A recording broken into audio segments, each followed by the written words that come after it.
Morning বন্ধুরা, সবাই কেমন আছো? আশা করি সবাই ভালো আছো। ঘর মোছা থেকে বাসন মাজা, দেখো কত বাসন মেজেছি। তো সকালবেলা তো অনেক রকমের কাজ থাকে, তো সেগুলো বাসি কাজ সব সারা হয়ে গেছে। সকালবেলা টিফিন খাওয়া হয়ে গেছে। এখন এই যে ডাল বসিয়েছি এখানে, তো ডালটা বসিয়ে দিয়ে এখন যাবো ছাদে। কি রান্না করবো আজকে সেটা জানি না এখনো। তো ছাদে যাই, একটা চাল কুমড়ো গাছ লাগিয়েছি, হয়েছে কিনা যাই দেখি, যদি হয়ে থাকে একটা পেরে নিয়ে আসবো। আর বাদ বাকি কি রান্না করছি সেটা পরে দেখাবো। তো ঠিক আছে, চলো যাই। এসো বন্ধুরা,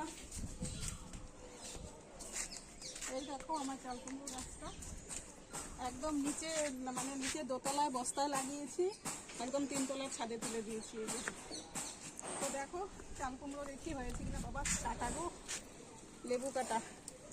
এই দেখো বন্ধুরা কত বড় হয়ে গেছে একটা চাল কুমড়ো। তো অনেকদিন আগে দেখেছিলাম, তার সাথে আরো আছে।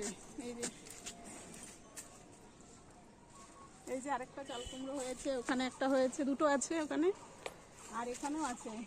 এই যে কত ছোট গাছটা, দেখো কতগুলো চাল কুমড়ো ধরেছে। তো আরো হবে কিনা জানি না। তো এটা কেটে নি। চাল কুমড়োর ঘন্ট, বড়া সবকিছু হবে এটা দিয়ে। বাবা কাটছো না, এই দেখো কত বড় হয়ে গেছে। এরকম একটা চাল কুমড়ো কিন্তু বাজারে এখন কিনতে গেলে 40 টাকা, 30 থেকে 40 টাকা দাম। তো সব করে গাছ লাগিয়েছি, দু একটা ফল হলেও মনে হয় যে না, খুব ভালো লাগে যে নিজের গাছের ফল বা সবজি যাই হোক না কেন বেশ ভালো লাগে।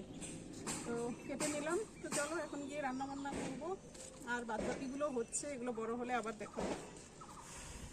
ঠিক আছে।